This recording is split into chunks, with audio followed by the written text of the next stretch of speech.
Hello and welcome to Countdown to Budget, and hours to go before Interim Finance Minister Piyush Goyal rises to present the budget. Hope is in the air, especially for India's agriculture sector. In fact, the build-up has been all about farmers and ways to rejuvenate the rural economy. And Shireen, a formula seems to have been finalized as we've been talking the whole day today. Well, that's right, Manisha. At least it seems so. Agri is likely to get top billing in the budget, and sources tell us that a farm package based on the existing schemes in Odisha, that's Kalia and the Bhavantar Yojana in Madhya Pradesh, could be on the cards. So Kalia 2.0 and Bhavantar 2.0 perhaps could make their way as part of the agri package or the farm fix when the budget is presented tomorrow. Let me quickly explain how both these schemes work. Let's start with Kalia in Odisha. The state government offers an income support of 10,000 rupees a year to small and marginal farmers. The difference between this scheme and the Raitu Bandhu scheme in Telangana is wider coverage. The Telangana scheme does not cover tenant farmers, but Odisha's scheme does cover tenant farmers, and perhaps that is the reason why the government has decided to opt for the Odisha Kalia scheme and not the Raitu Bandhu Telangana model.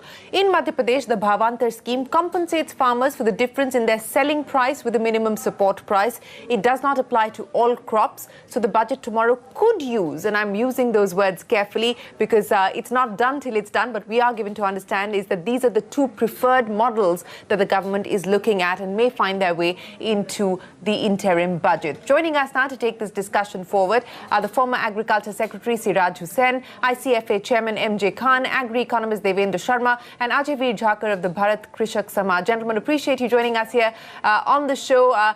Ajay Veer Jhakar, let me start by asking you, there are various noises on the street that the budget is going to have a major thrust for farmers and for the agri sector. There are expectations of a basic income, of insurance premium being waived, and many others. What would your expectation be given everything that you've heard so far? I've been hearing the same voices for the last 4 budgets also, that it's going to be a farmer-friendly budget, farmer incomes are going to increase, MSP has increased, and A2FL, C2FL. I mean, there have been all sorts of slogans and promises over 4 years, to the point that I've lost hope that there could be any miracles in the coming budget also. We might have slogans, we might have announcements which are very big. And like you said, there's supposed to be really good announcements coming forth tomorrow. But the question arises is, why did they not come last year or last to last year? And the economy is in a real mess. The farm economy especially is in a mess. Agriculture prices have not increased in the last 2 years, and while inflation has been there at 3 to 4%, in real terms you would say that in the last 2-3 years the real income of farmers has reduced. Since the time the government gave a slogan that farmer incomes are going to double, the farmer income has actually come down. So I don't have much hope on outcomes. I have a lot of hope that the announcements are going to be very good, but I do not have any hope that these announcements will turn into favorable, positive outcomes for farmers. Mr. Hussain, getting you in the conversation as well, and just to narrow it down to 3 things really. One, of course, is Bhavantar, the other is Kalia, and then the Raitu Bandhu. But just starting with Bhavantar itself, we saw the Madhya Pradesh as a government pick it and then drop it and then pick it again. And then we do, of course, understand that there are some limitations to Raitu Bandhu and Kalia as well. What is your sense if one of these state schemes were to be taken as a national scheme, which one really stands the best? Or is it going to be a mix of it really? I think Bhavantar is very difficult to implement, because for that we need a very robust mandi infrastructure and a very detailed and thorough and correct and incorruptible system in mandis, which unfortunately does not exist in most of the states. So I think Bhavantar leaves a lot of scope of manipulation of mandi prices by unscrupulous elements. I would not support Bhavantar therefore as an option. Okay. Now, as far as Kalia kind of model is concerned, it is doable. However, there would be enormous difficulties in identifying people who would be given the benefit. Even if the scheme is limited to rural areas and people dependent on agriculture, their identification is not easy, as we have seen in case of National Food Security Act. Actually, there is an example before us for identification of Antyodaya households under Food Security Act, and if time permits, I'll come to that in more detail. But if the option is limited to these two, then I think the government will go in for Kalia, and in all likelihood, it will be an announcement to be taken up by the next government.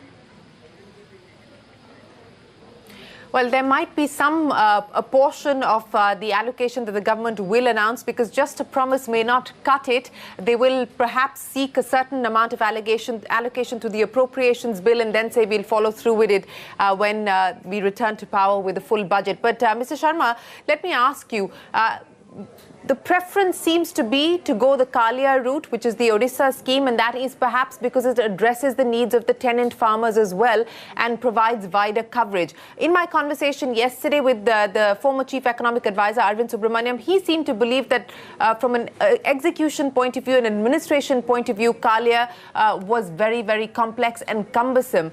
But, you know, in light of what we've heard with the minimum income guarantee promise of the Congress party, it also looks like the BJP is working on that. This package could be a mix of all of these elements. What are you expecting? Well, as everyone said, I'm also keeping my fingers crossed. We will have to see, wait and watch as to what exactly they come up with. But let me just say one thing. You know, even if I look at the Telangana model of 10,000 rupees per acre, it actually boils down to about 800 rupees per month.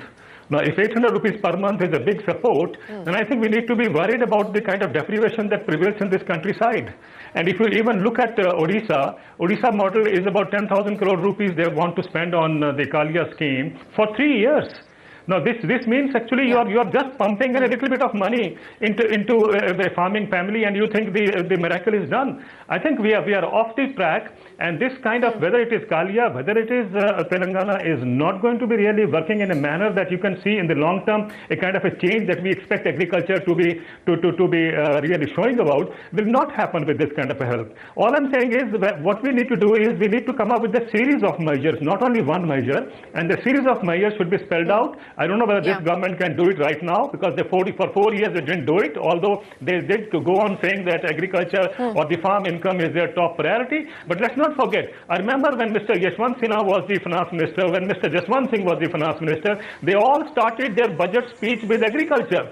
Agriculture is the lifeline. Kisan budget hai ye. The headlines next day were Kisan budget, you know, as if it was all green for agriculture, you know, for the Indian economy and so on. And we all know that in the last 10, 15, 20 years, things have worsened. So let's not go with the promise that is shown or demonstrated in the budget speech, and let's go by what the content is going to be. I think that's going to be a very, very difficult task. But if the intent is there, it is possible. But if there is no intent, we'll go on doing this same kind of exercise that we have been doing all these years. Right. Right. Ajay, let me come to you as well. And, you know, while, of course, we keep discussing this, that the kind of situation that we are in right now, we perhaps will have to go for a national scheme, as, of course, the discussion has been. But what is your sense? Because I'm assuming some of the funding will come in from the central government. Some, of course, would have to be footed by the state governments here. And not all of them really are cash rich right now. What is the sense as we continue to keep discussing about the implementation part of it? Because there have been a lot of existing schemes. We are thinking of getting another, perhaps there could be more new schemes announced tomorrow. But how do you look at the state and center balance right now? There is a lot of hope that this budget, the government is reacting to the realization that there is a crisis in the villages, and that might translate into a vote against themselves. So they are obviously coming out with good programs. I believe that whatever they're going to announce tomorrow is going to be very positive and favorable for the farming community. But other than just making announcements, it's also important that they consult people working on the ground on how those programs need to be implemented. You know, the trick is in the fine print of the programs. The trick is in implementation, coordination between different departments, between different ministries, between the central government and the state government. And I think all government programs that are existing today that impact rural livelihoods must be assessed independently by a farmers' commission, so that the government has an informed third-party opinion on what is wrong, what needs to be tweaked. Some schemes may need to be dumped completely, and some schemes may need to be changed in a way, or maybe new schemes would be required. The government should not feel that they are the best judge of what is required for this nation's development. They have to take opinion of people who are working on the ground. They have to get civil society into the discourse to get better outcomes.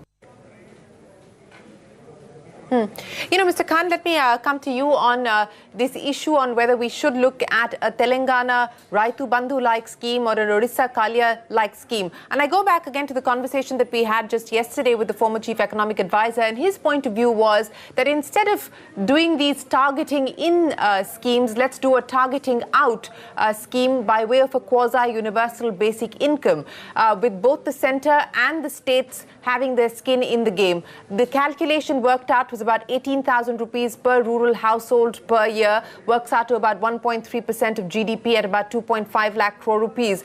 I don't know whether this is what the government is finally going to do or is considering at this point in time, but what makes sense to you?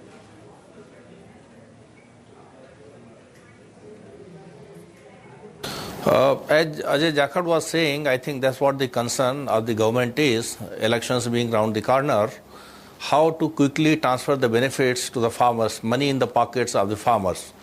Now, agriculture to be made more efficient, more commercial, export-linked, more competitive, more profitable, and all that will be something that long-term measures can respond to.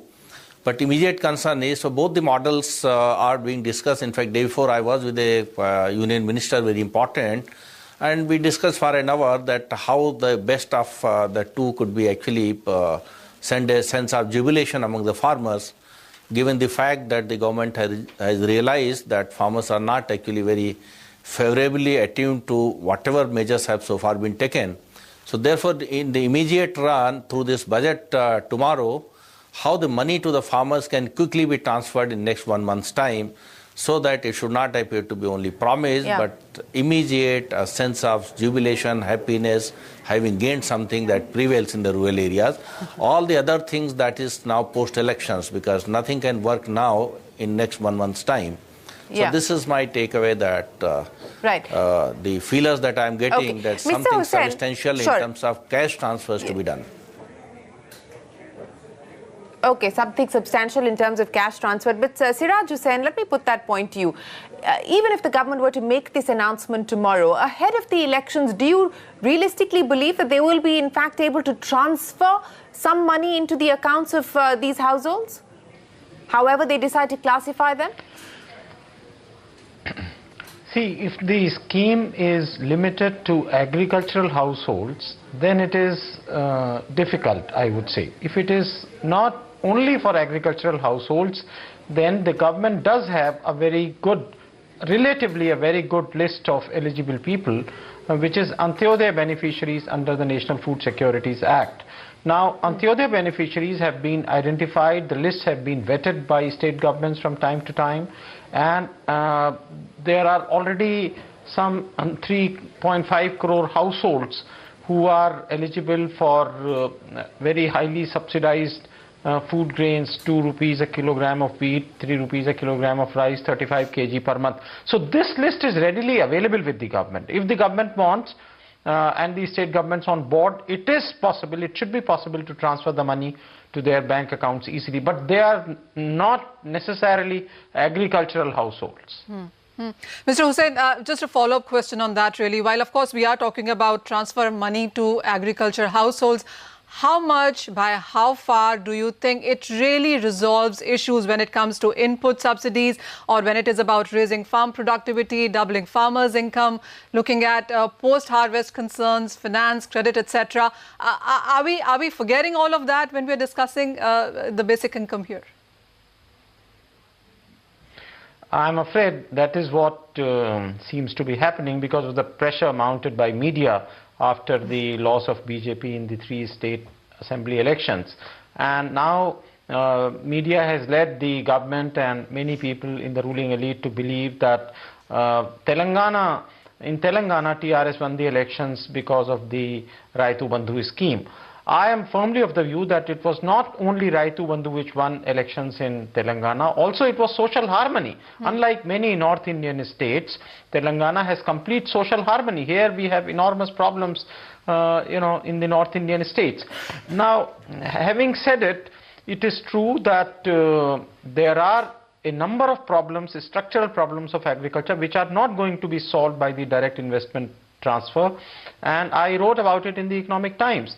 For example, just to take one example, in Punjab the farmers are facing the problem of depleting water table year after year, and yet the government has done nothing to encourage the procurement of maize instead of rice. The central government in fact has refused to bear any food subsidy on account of maize procurement. So how do you address the problem of water in Punjab? That is one example. There are many more examples from every state. So in my view, the agricultural regions of different states need different solutions. For example, in Maharashtra, 25% of sugarcane area is already under drip. We can bring much more area by giving more money.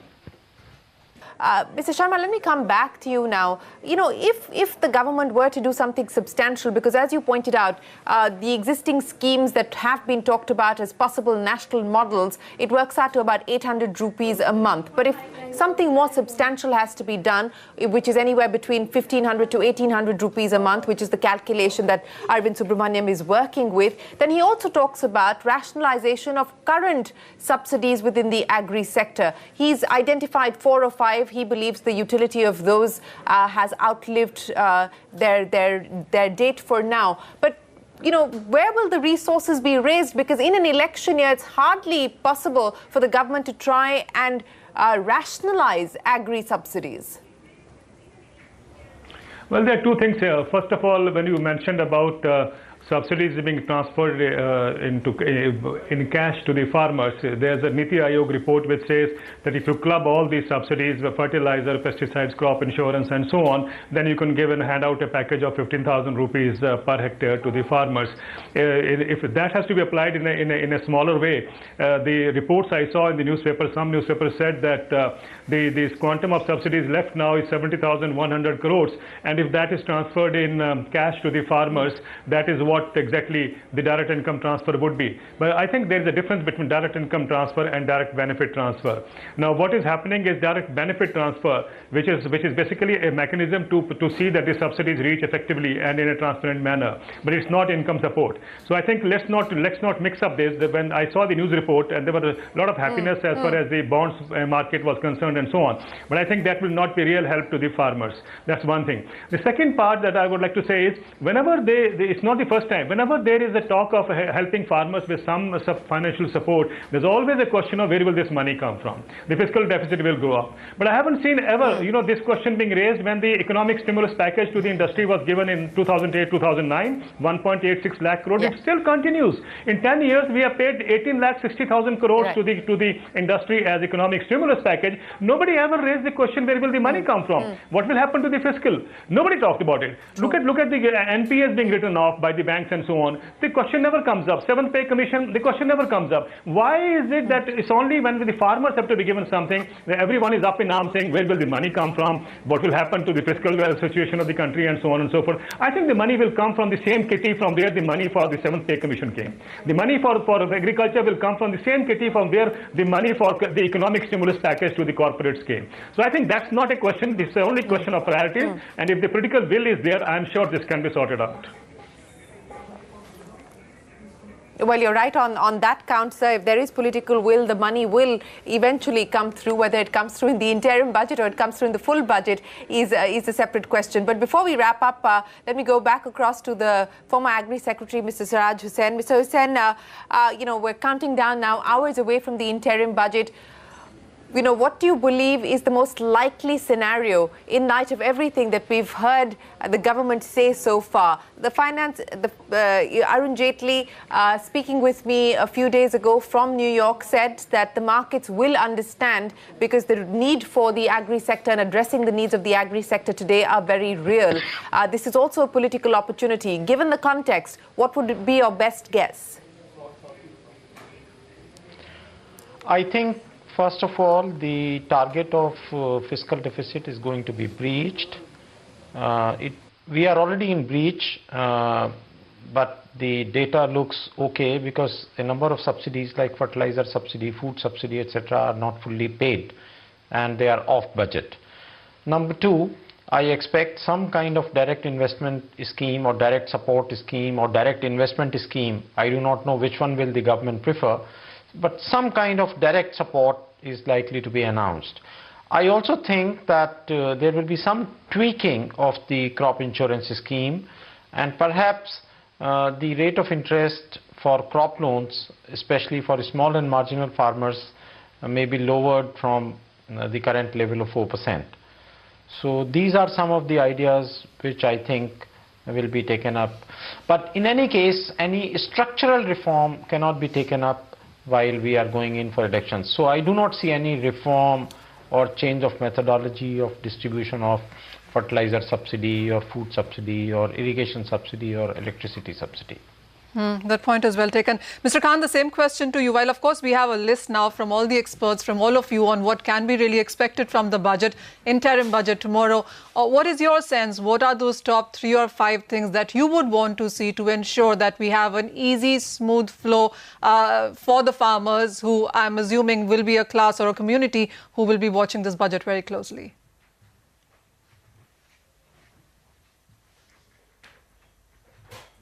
No, as I mentioned, that elections being round the corner and having seen the impact of the financial benefits in the year 2009 and then in Telangana and recently the 3 states that Congress that announced that loan waiver. Therefore, some kind of direct benefit transfer in whichever farm which gets in the pocket of the farmers the money immediately, that will be topping the agenda of the government. So it is not a matter of political will, it is a matter of political need now. But it is also an economic opportunity because in rural area, the more money that goes to the farmers, there will be more demand for goods and services and so on. But some specific measures can also be announced, like sugarcane farmers who are more political farmers. So I think, year-long delayed payments of the sugarcane farmers, that some relief may be announced there. But some other technology related, some other structural reforms, some other market related reforms, all those can also be part of the agri package that may be announced tomorrow. So it will be comprehensive, but topping it all will be the financial benefits that will be actually, whichever way these are worked out. But the concern of the government is that money in the pockets of the farmers must be there immediately so that, happiness to be translated into votes. Oh, well, absolutely. So sector-specific and some technology worth issues, of course, could be tackled as well. But before we wrap, Ajay, a final question to you as well. What are your top 3 main expectations that you see going through to ensure that the farmers' happiness at least is taken care of? I think so. It's too late to think about what I would want in the budget. But what I think is coming in the budget is something to do with the cash transfer to the really poor people. Second, what I think is coming what I hear is something to do with interest rates. And the third is coming is on the insurance premium. These 3 things are, this is what is is the narrative of what is coming as a pro-farmer budget. I'm very optimistic that what they're going to announce tomorrow is going to be very good. Let me put it on record. I'm very optimistic, and I believe that after making wrong policies for 4 years, they've learned their lessons. They're taking advice from Niti Aayog. They're not depending on the Agriculture Ministry all alone. So they have better advice, I think, coming in. And what will come tomorrow should be very positive for farmers. Well, let's see if you're as generous post the budget. Ajay Veer Jakar, Devinder Sharma, Siraj Hussain and Mr. Khan, appreciate you joining us here on the CNBC TV 18 special as we count down to the interim budget on what we can expect for farmers tomorrow. We'll take a quick break. There's a lot more coming up. Lots of breaking news. Don't go anywhere.